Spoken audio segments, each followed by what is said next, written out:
Hello students, welcome to किथास biology. आणि आजच्या व्हिडिओमध्ये आपण पुढचा पॉईंट बघणार आहे, तो म्हणजे जेनेटिक कोड. आता कोड या शब्दाचा अर्थ तुम्हाला माहिती असेल.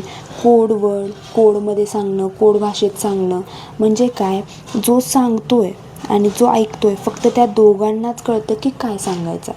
कोड म्हणजे नेमकं काय, की जो सांगतोय आणि ज्याला सांगतोय फक्त त्यांनाच कळतं. तसंच आपल्या बॉडीमध्ये सुद्धा होतं. कुठं? DNA लेवलला. DNA लेवलला कोडिंग होतं, म्हणजे कोड होतं. म्हणजे आपण म्हणू शकतो की DNA कोड पाठवतो RNAला, आणि त्या RNAच्या कोडपासून तयार होतं तुमचं प्रोटीन. इथंपर्यंत कळालं? कोड म्हणजे कोड लँग्वेज. कुठली लँग्वेज? DNA पाठवतोय कुणाला? RNAला, आणि RNA त्याच्यापासून काय तयार करते? प्रोटीन तयार करते. आपण म्हणू शकतो की कोड लँग्वेज जसा DNA कोड पाठवेल तसाच प्रोटीन तयार होणार आहे. जर समजा DNAनं ATG पाठवलं किंवा CTG पाठवलं, हेच प्रोटीन तयार होणार.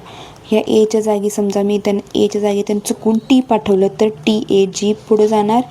त्याच्या म्हणजे एच्या जागी कुठला तर दुसरा न्यूक्लियोटाईड पुढे जाणार. म्हणजे DNA कुठला कोड पाठवतो त्याचं काय तयार होणार आहे? प्रोटीन तयार होणार आहे. ठीक आहे. आता हे आधी कुणी सांगितलं? हे वॉन्सोफ्स्की आणि सारभाईने सांगितलं 1964ला, की जी काय इन्फॉर्मेशन आहे कुणाची? DNAची. म्हणजे आता तुम्ही बघत असाल की तुमच्यामध्ये तुमच्या बहीण भावांमध्ये फरक आहे. आई वडिलांकडून तुम्ही जी इन्फॉर्मेशन घेऊन आले ती वेगळी आहे, तुमचे बहीण भाऊ जे घेऊन आले ते वेगळे आहेत. मग ते कशावर डिपेंड आहे? तुमच्या DNAवर डिपेंड आहे. ठीक आहे. तुमच्या DNAमध्ये सुद्धा कुठं ते जे नायट्रोजनस बेसिस आहेत त्याच्यावर डिपेंड आहे. म्हणजे आपण असं म्हणू शकतो की DNA स्टोअर कुठे इन्फॉर्मेशन करून ठेवतो आहे? त्याच्या न्यूक्लियोटाईड्समध्ये. आणि हे कुणी सांगितलं? वॉन्सोफ आणि साराभाईने 1964ला. त्यांनी हे सुद्धा सांगितलं की 20 टाईपचे अमायनो ॲसिड आहेत. आता अमायनो ॲसिड म्हणजे काय? अमायनो ॲसिड म्हणजे बिल्डिंग ब्लॉक कुणाचे? प्रोटीनचे. म्हणजे आपण म्हणतो की एक भिंत तयार करायला आपल्याला भरपूर विटा लागतात, तसंच एक प्रोटीन तयार करायला आपल्याला भरपूर अमायनो ॲसिड्स लागतात. ठीक आहे. आणि ते किती टाईपचे असतात? 20 टाईपचे असतात. मग त्याच्यात FC क्रिक किंवा फ्रान्सिस क्रिकने काय सांगितलं, की जी इन्फॉर्मेशन आहे कुठं? DNAमध्ये, ती काय केली आहे? जेनेटिक कोडच्या फॉर्ममध्ये स्टोअर करून ठेवलेली आहे. DNAमध्ये जी काही इन्फॉर्मेशन आहे त्या लँग्वेजला आपण काय म्हणायला लागलो आहे? जेनेटिक कोड म्हणायला लागलो आहे. आणि त्या DNAवर काय प्रेझेंट आहे बाळांनो? कोडॉन्स प्रेझेंट आहे. ठीक आहे. त्या DNAवर काय प्रेझेंट आहे? कोडॉन्स प्रेझेंट आहे. ते कोडॉनला तुम्ही तर डिफाईन कसं करू शकता? Collection of base sequences that correspond to amino acid. ठीक आहे. आता इथं मी तुम्हाला एक DNA घेऊन दाखवते. आपण DNA घेतोय. ATG, GA, CAG, AAA, TTT, CCC, GGG. 5:3. आता तुम्ही तर बघू शकता की मी 3-3चा सेट केला आहे. हा 3 सेट एक अमायनो ॲसिड तयार करणार, हे एक अमायनो ॲसिड तयार करणार, हे एक अमायनो ॲसिड तयार करणार, हे एक अमायनो ॲसिड तयार करणार, हे एक अमायनो ॲसिड, हे दोन्हीसुद्धा एक अमायनो ॲसिड तयार करणार. ठीक आहे. आता आपण इथे जागी काय घेतलं? आपण RNA घेतलं. RNA फक्त इथं काय करणार? A येणार, इथं U येणार, इथं G येणार. GAC सेम आलं, CAG सेम आलं, AAA सेम आलं, U येणार, इथं CCC येणार, इथं GGC येणार. आपण असं म्हणू शकतो की हे एक अमायनो ॲसिड म्हणजे कोड करणार. हे एक वेगळं, हे एक वेगळं, हे एक वेगळं, हे एक वेगळं, हे एक वेगळं, हे एक वेगळं. आता मी काय केलं? चुकून इथं UUच्या जागी इथं आपलं TT होतं, ह्या UUच्या जागी माझ्याकडून काय पडलं? AA पडलं. ह्याच्यामुळं काय होणार? इथली इन्फॉर्मेशन वेगळी जाणार. हे TTच्या ऐवजी हे AA जाणार आणि वेगळी इन्फॉर्मेशन जाणार. हे त्यांना म्हणायचं होतं की इथं जर काय घोळ झाला तर पुढं होणारं प्रोटीनसुद्धा घोळच होणार आहे. जसं तुम्ही बघितलं असाल बघा, एक काय तर कोड चुकला की तुमचं काय होतं? सगळं करप्ट होते फाईल. तुम्ही सगळं तुमच्या जे कोण तुमचे सॉफ्टवेअर कंपनीमध्ये काम करणारे तुमचे बहीण भाऊ वगैरे असेल, मी ऐकलं असणार की एक जरी कोड काहीतरी चुकला की काय होतं? सगळी इन्फॉर्मेशन करप्ट होते, परत तुम्हाला तो कोड द्यावा लागतो. तसंच इथं सुद्धा आहे. एक जरी म्युटेशन झालं, एक जरी चेंज झालं की पुढं तयार होणारे प्रोटीन चुकीचे प्रोटीन तयार होते. सगळ्यात मोठं एक्झाम्पल आहे म्हणजे अल्झायमर.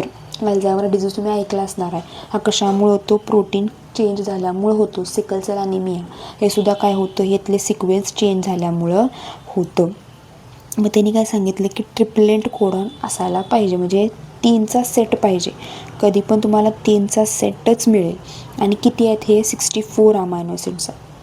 हे सगळं त्यांनी शोधून ठेवलेलं आहे. हे का? कधी तुम्ही लक्षात ठेवायची गरज नाही. फक्त एवढं लक्षात ठेवायचं आहे की ट्रिपलेट कोडॉन असतो, हा कोडॉन ट्रिपलेट असतो आणि असे हे 64 असतात.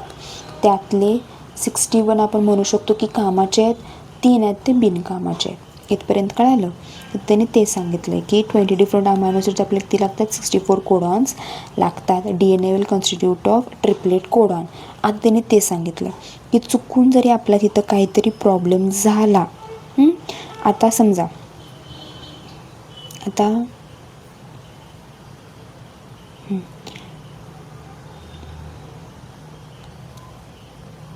आता हा काय झाला आहे? डिलीट झाला आहे. किंवा आपण असं म्हणू शकतो की हा काय झाला आहे? इथला G डिलीट झाला आहे. आता काय होणार? हे एकत्र येणार. आधी काय जाणार? तुम्ही बघू शकता की C जात होतं, पण आता काय होणार आहे? ACC होणार आहे. किंवा तुम्ही बघू शकता की CCCच्या जागी CCG जाणार आहे. कळालं? किंवा इथं सेमच येतं, पण समजा इथला G गेला, हा नाही आहे, कुठला येणार? CAA येणार. कोड बदलला, फ्रेम जर इकडे शिफ्ट झाली. कळतं आहे की कन्फ्यूज होतं आहे तुम्हाला? इथं समजा हा G काय झाला आहे? निघून गेला आहे. आता हा इकडे येणार, हा ह्याला एकत्र घेणार आता. त्यामुळे CAGच्या जागी आता काय आलं? CAA आलं. ठीक आहे. AAA येणार होतं, पण हा A निघून गेला. आता हे काय? AAC येणार. चेंज झालं. इथला हा गेला समजा, CGG येणार. आधी कुठला होता? CCC. आता कुठला आला? CGG आला. चेंज झालं की नाही? ह्याला आपण म्हणतोय frame shift mutation. Frame shift mutation in the sense की शिफ्ट, तुमची जी फ्रेम आहे ती काय व्हायला लागली? शिफ्ट व्हायला लागली.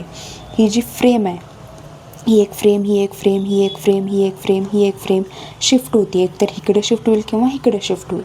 मग त्याने काय नाव दिलं? फ्रेम शिफ्ट म्युटेशन हे नाव दिलेलं आहे. कुणी शोधून काढलं हे?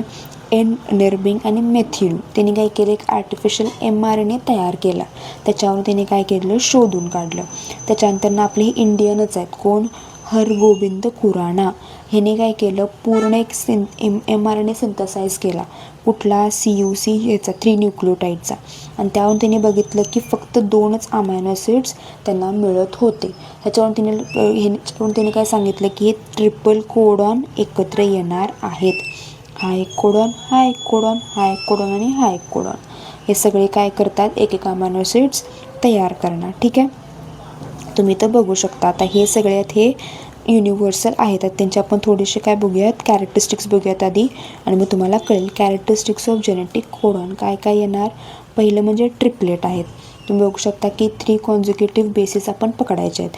म्हणजे हे GUU, GUC, GUA, GUG हे ट्रिपल 3 याच्यात तुम्हाला दिसतात. हे त्यांचे कॅरेक्टरिस्टिक्सच आहेत. ठीक आहे. आता हे पण सुद्धा काय असणार? 5:3 डायरेक्शन. इथं सांगितलं आहे तसं उलटं पण मी जाऊ शकत होते, CGG पण घेऊ शकत होते, पण नाही. जाताना नेहमी 5:3 हे ठरलेलं आहे. तुम्ही DNA घ्या, RNA घ्या किंवा प्रोटीन घ्या, तिन्हीसुद्धा 5:3 डायरेक्शनमध्येच जाणार. उलटं कधीही येत नाहीत. कळालं? त्यामुळं 5:3 डायरेक्शनमध्येच जाणार. आणि ते सुद्धा काय असणार आहे? ट्रिपलेटच असणार आहेत. डिस्टिंक्ट पोलॅरिटी सांगितलं तसं 5:3च असणार आहे. 3:5 कधीच नसतं.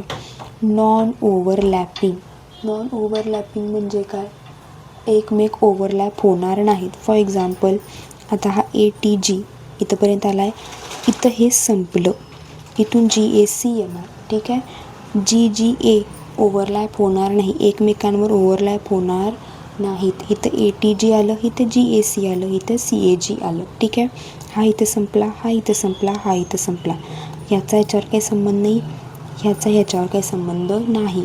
इथं हे संपलं, इथे संपलं, इथे संपलं. म्हणून आपण म्हटलं की ते आर नॉन ओव्हरलॅपिंग. एकमेकांवर ओव्हरलॅप होणार नाहीत. ठीक आहे. Each single base pair is part of only 1 codon. इथं सांगितलं तसं हा सिंगल बेस पेअर फक्त ह्या कोडॉनचाच पार्ट असणार आहे. हा सिंगल बेस पेअर फक्त ह्या कोडॉनचाच पार्ट असणार आहे. हा सिंगल बेस पेअर फक्त ह्या कोडॉनचाच पार्ट असणार आहे. हा बेस पेअर फक्त ह्या कोडॉनचाच पार्ट असणार आहे. इथपर्यंत कळालं. त्याच्यानंतरनं जेनेटिक कोड इज कॉमालेस. इथे तुम्हाला मी कुठेही कॉमा काढलेला नाही. सगळं काय एका लाईनमध्येच लिहिलं, त्यामुळे काय म्हणतो आहे आपण जेनेटिक कोड इज कॉमालेस. आणि डिजनरन्सी हे कळायला थोडंसं तुम्हाला काय लागणार, त्याच्या आधी हे सांगते. इट इज युनिव्हर्सल म्हणजे AUG जो आहे तो काय करतो, मिथिओनाइनला कोड करतो. सगळ्यांमध्ये तो मिथिओनाइनलाच कोड करणार. बॅक्टेरियापासून ते ह्युमन्सपर्यंत सगळ्यांमध्ये तो कुणाला कोड करणार आहे, फक्त आणि फक्त मिथिओनाइनलाच कोड करणार आहे. कोण, AUG. बाकी कुणालाही करणार नाही. नॉन ॲग्मिशियस म्हणजे 2 डिफरंट अमायनो ॲसिड्स कधीही एक कोडॉन कोड करणार नाहीत, तुम्हाला सांगते. आता UUU फक्त फिनिल ॲलेलाइनलाच कोड करणार आहेत. म्हणजे तो दुसरीकडं कुठंच UUU दुसऱ्या अमायनो ॲसिडला दिसणार नाही. तुम्ही तुमच्यात बघू शकता. UUU फक्त फिनिल ॲलेलाइनला कोड करू शकते. CCU फक्त प्रोनिलला कोड करू शकते. AAU फक्त ॲस्पर्जनला कोड करू शकते. GAU फक्त ॲस्पार्टेटला कोड करू शकते. GCU फक्त ॲलेलाइनला कोड करू शकते. म्हणजे GCU तुम्हाला बाकी कुठल्याही वेगळ्या अमायनो ॲसिडसाठी दिसणार नाही. याला आपण काय म्हणतो, नॉन ॲग्मिशियस. गडबड गोंधळ नसते, हे ठरलेलं आहे. हे फक्त प्रोटीनलाच कोड करणार, बाकी कशालाही करणार नाही. इथंपर्यंत तुम्हाला सगळे कॅरेक्टरिस्टिक्स कळाले. इथपर्यंत काय डाऊट आहे? नॉन ॲग्मिशियस म्हणजे काय, कुठंही त्यांच्यात गोंधळ गडबड नाही. इनिशिएशन आणि टर्मिनेशन कोडॉन ठरलेला आहे. तुम्हाला मी सांगितलं तसं स्टार्ट साईट आणि स्टॉप साईट, शर्यतीतली स्टार्ट म्हणजे शर्यत सुरुवात कुठून करायची आणि कुठे गेल्यानंतर तुम्हाला शर्यत थांबवायची आहे, सगळं ठरलेलं असतं. सगळ्यांना हे सेम आहे. स्टार्ट कुठून होणार, नेहमी AUG पासूनच स्टार्ट होणार. एक मिनिट नुसतं AUG पासूनच काय होणार, स्टार्ट होणार. आणि स्टॉप होताना नेहमी UAA UAG UGA वरच थांबणार. आता इथं मुलं खूप गोंधळ घालतात. की तुमचा समजा हा mRNA, आपण काहीतरी वेगळा कलर घेऊयात, थांबा. इथं समजा तुमचा हा mRNA 5:3 आणि समजा इथं तुमचा AUG आहे आणि तो तुमचा UUA आहे. एकच मिनिट. हां, इथं तुमचा AUG आहे, इथं तुमचा UAA आहे. आता ह्याच्या आधी कितीसुद्धा अमायनो ॲसिड्स असू दे, सुरुवात इथूनच होणार. हा फर्स्ट अमायनो ॲसिड समजा इथं आता GAC आहे, हा सेकंड अमायनो ॲसिड आणि इथं येऊन थांबणार. शर्यत इथनं स्टार्ट होणार, इथं येऊन थांबणार. याच्या पुढं किती अमायनो ॲसिड आहेत, काही फरक पडत नाही. याच्या आधी किती अमायनो ॲसिड आहेत, काही फरक पडत नाही. इथून स्टार्ट होणार, इथंच येऊन थांबणार. तर त्यांनी तेच सांगितलं आहे की AUG पासून स्टार्ट होणार आणि ह्या 3 ह्याच्यापासून काही येऊन थांबणार. याला आपण स्टॉप कोडॉन म्हणतो आहे. ठीक आहे, कोडॉन आणि अँटी कोडॉन. आता हा कोडॉन तुम्हाला मी सांगितलं होतं की आपला mRNA असतो आहे आणि त्याच्यावर आपला असतो आहे tRNA. एकच मिनिट, डायग्राम नीट नाही आलेली.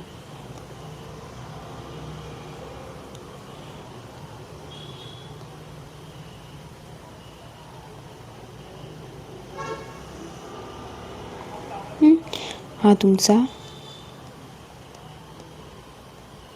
tRNA आहे. ठीक आहे, mRNAवर असतोय तो कोडॉन असतोय, tRNAवर असतोय तो अँटी कोडॉन असतो. तुम्ही अँटीडोट, अँटीवेनम हे ऐकलं असणार आहे.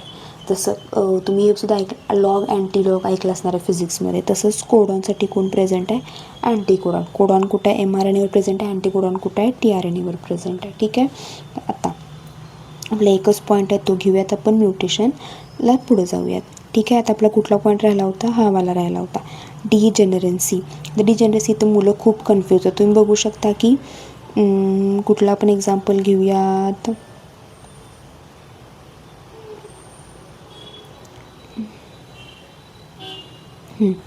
तुम्ही आता इथं बघू शकता बघा, ल्युसिनचं एक्झाम्पल. हे सगळ्यात सोपं आहे. आता ल्युसिनला कोड करणारे 4 अमायनो ॲसिड आहेत. असं नाही आहे की फक्त एकच कोडॉन आहे जे ल्युसीन अमायनो ॲसिडला कोड करणारे नाही. हे ल्युसीन अमायनो ॲसिडला कोड करणारे 4च्या 4 काय डिफरंट कोडॉन्स प्रेझेंट आहेत. हिस्टिडीनला पण 2 काय करायला लागलं, कोड करायला. ह्यालाच आपण म्हणतोय डिजेनरन्सी. म्हणजे एक अमायनो ॲसिडला भरपूर कोडॉन कोड करू शकतात, पण CUU फक्त ल्युसीनलाच कोड करणार. इथं तुम्हाला दुसरीकडे कुठं CUU दिसत नाही. CUU फक्त ल्युसीनला कोड करणार, पण ल्युसीनला भरपूर अमायनो ॲसिड भरपूर काय म्हणू शकतो आपण कोडॉन्स कोड करू शकतात. त्यालाच आपण काय म्हणतोय डिजेनरन्सी. त्याच्यानंतर आपला पुढचा पॉईंट आहे म्युटेशन आणि जेनेटिक कोडॉन. तुम्हाला सांगितलं तसंच. जर समजा फॉर एक्झाम्पल आपण काय घेतलं आहे, हा तुमचा पूर्ण एक DNA आहे की आपण RNA. आता यावेळी आपण RNA घेऊयात. UAG आधीच मी स्टॉप कोडॉन घेतला, एकच minute. AUG GUC AUC CUG CUG AUC AUC आणि आपण स्टॉप आता इथं करूयात UAAने 5s2 3. तुम्ही इथं बघू शकता AUG कुणाला कोड करते बाळांनो, AUG मिथ्योनाईन कुठं आहे तर मिथ्योनाईन. AUG कुणाला इथं कोड करायला, मिथ्योनाईनला. आपण इथं काय लिहिणार, मिथ्योनाईन. तसंच हे सुद्धा कुणाला तरी कोड करत असतील. ठीक आहे. आता फॉर एक्झाम्पल आपण घेऊया CUG. तुम्हाला दिसेल बघा CUG कुणाला कोड करतोय,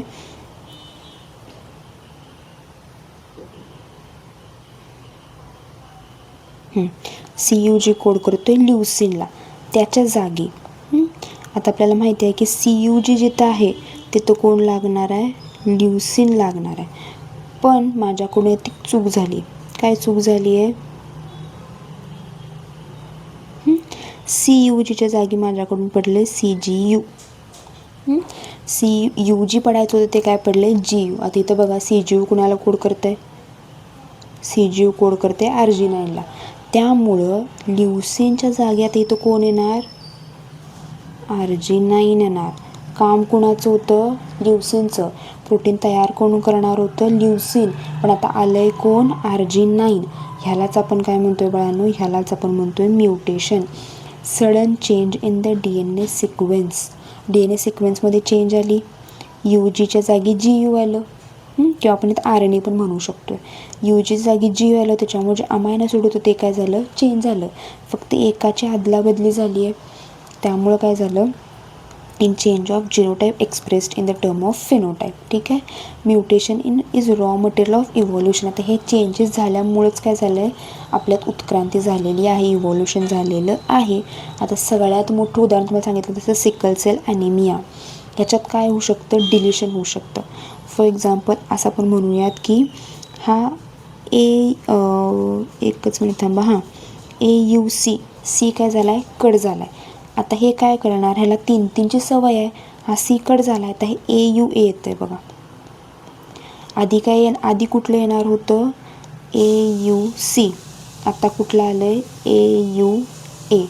तर कळते तुम्हाला AUC हवं होतं, पण आता कुठलं आलं आहे बाळांनो, AUA आलं. चेंज झालं इथं. त्यामुळं काय होणार, अमायनो ॲसिडसुद्धा चेंज होणार आहेत. असं कळालं. ह्याच्यामुळं आपण काय म्हणू शकतो, डिफरन्सेस येतात. त्यामुळे हे काय झालं, आता हे डिलिशन झालं. ह्याला आपण काय म्हणतो, डिलिशन ऑफ द 3 मल्टिपल किंवा deletion of 1 of the 2 basis changes. त्याच्यामुळे काय झाली, जी फ्रेम होती ती इकडं आली. फॉर एक्झाम्पल आता इथं C तर आहेच,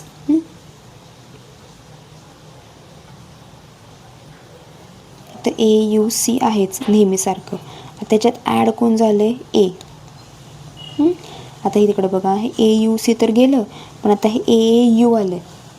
आधी कुठलं येणार होतं आपल्याकडं, AUC. पण हा A मध्येच उडी मारल्यामुळे कुठला आला आहे, AAU आला आहे. कळतं आहे तुम्हाला. AUC कुणाला कोड करणार होतं, ल्युसीनला. आता AUA कुणाला कोड करते बघा,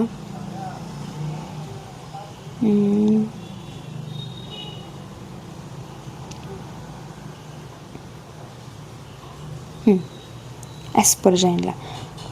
काय करणार होतं ते, पण असं घेऊयात, तिथं नाही आहेत. आता कुणाला कोड करणार, आधी कुणाला कोड करणार होतं ते आयसोल्युसिनला, पण आता कोड कुणाला करायला आहे, ॲस्परजाईनला. फरक पडला, अमायनो ॲसिडचा फरक पडला, त्यामुळे फ्रेम काय झाली तुमची शिफ्ट झाली. जी कुठं थांबणार होती, इथं थांबणार होती, आता एक कुठं गेली, ह्याची आली. त्यामुळे फ्रेम इकडं शिफ्ट झाली, आधीची फ्रेम इकडं शिफ्ट झाली. त्याला आपण काय म्हणतो आहे, फ्रेम शिफ्ट म्युटेशन म्हणतो वेळानं. ठीक आहे. या TRN ॲडॅप्टर मॉलिक्यूल वगैरे आपण पुढच्या लेक्चरला बघूयात. आता छोटासा पॉईंट फक्त जेनेटिकचा तुम्हाला, जेनेटिक कोडचा तुम्हाला सांगायचा होता. पुढच्या लेक्चरला आपण ट्रान्सलेशन बघूयात. ठीक आहे. थँक्यू.